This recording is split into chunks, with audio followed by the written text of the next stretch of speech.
I am Bryce Newberger, and this is the Kinship Chronicles, Children of the Phoenix, Chapter 36. Again, he commanded as the fire exploded and snapped like an angry dog at the boy's backside. Cal rolled out of the way of the inferno. His clothes were singed and his face was blackened with soot. His new master Dazon was fierce, abusive, and just plain mean. But Cal had grown to love him, or at least the lessons, albeit however painful. The boy pursed his lips with his tongue sticking out as he concentrated on the new glove in his hand. He snapped his fingers and sparks shot out, but no flame was produced. Dazon snapped his fingers and once more the boy was sent dodging a dangerous blaze. Magic, he said the word with disdain, is not what we do here. Magic is what those hopeless fools in their gaudy dorms call their inane practice. Magic is unexplainable and mysterious. We don't believe in magic, because the very term is defined as unexplainable. As he spoke, he bored a hard stare into the young apprentice. Again! When commanded, he acted. Cal flicked his two fingers together again, but the fire just wouldn't come. The gloves he wore made it possible to produce a spark, but it was impossible to feel the spark. The feeling was key to how Cal was able to command the mysterious power he was being told not to call magic. He jumped back and collided with the wall. Heat covered his form and his flesh stung with the familiar pain of failure. Cal whined, but Dazon continued his instruction. We are scientists. We take the unexplained and explain it. At your fingertips you have flint and steel. Strike the two together and you get a spark. He snapped his fingers together and a small click of light was produced. The oxygen in the air supplies the fuel. Your mind has the touch it needs to communicate with that oxygen.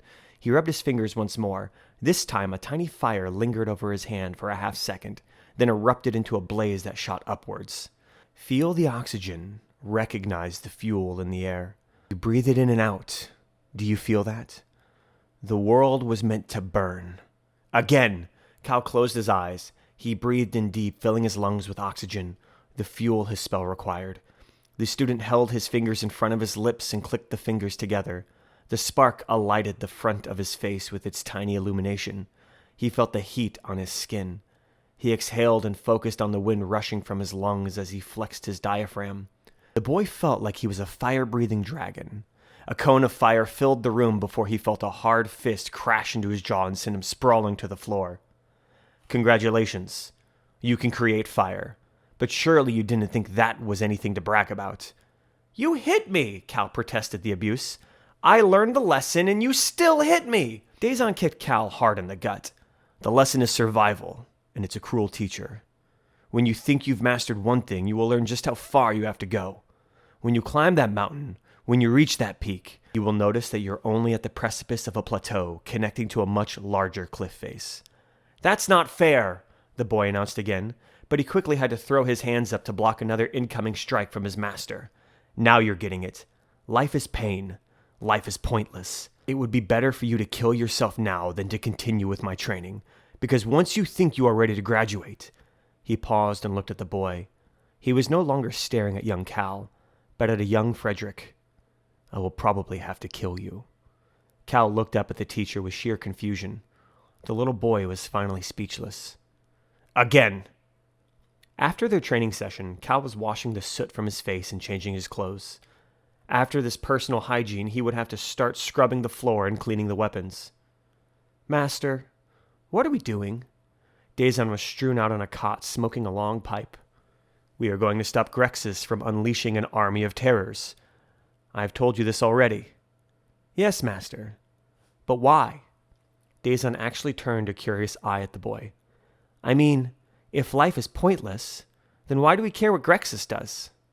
At last, an intelligent question. Dazon sat up and smiled at the boy. It was the first time he had shown an emotion other than indifference or contempt.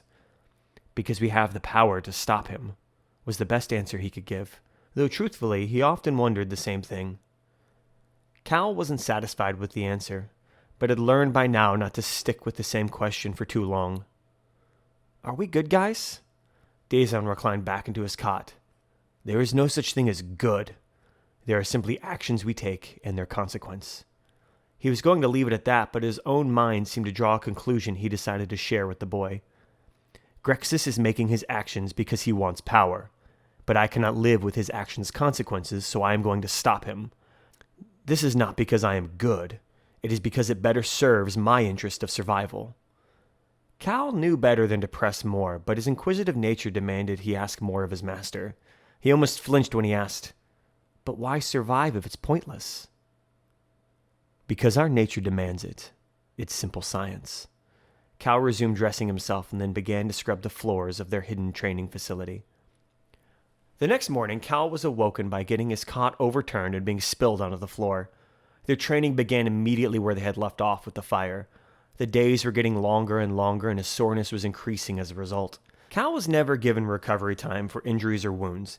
He was told that if training killed him, then it killed him. This would have naturally unsettled him, but after the situation with his family and revelations learned at the orphanage, he no longer considered a life beyond his training. Death was back to being an ambiguity he was not concerned with contemplating. Every day, Cal made serious progress in his training. As his master lectured, the student could feel a connection with him. Sometimes it was like he naturally absorbed the information or a key concept from his teacher.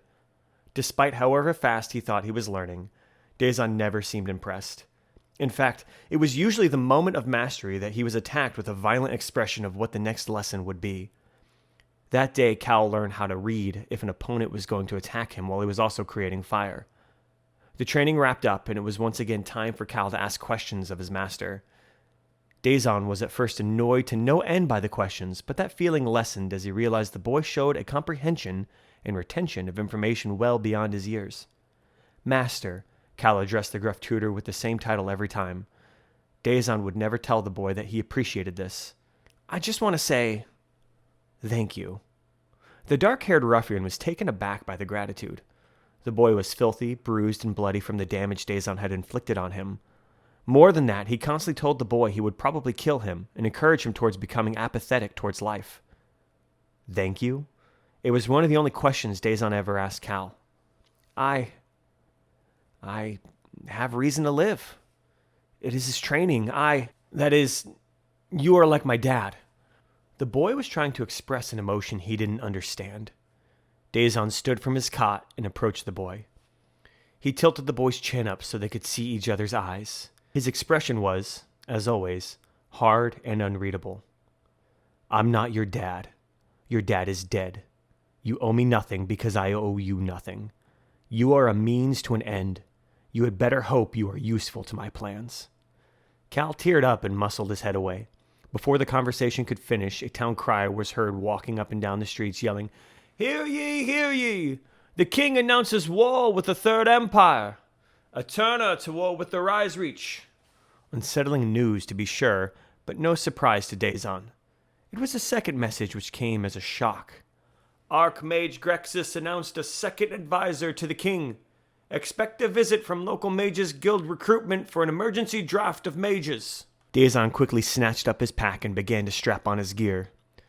"Get ready, Cal. We have work to do." "Where are we going?" Cal asked as he walked over to a chest of equipment too large for him to wield and looked for what to bring.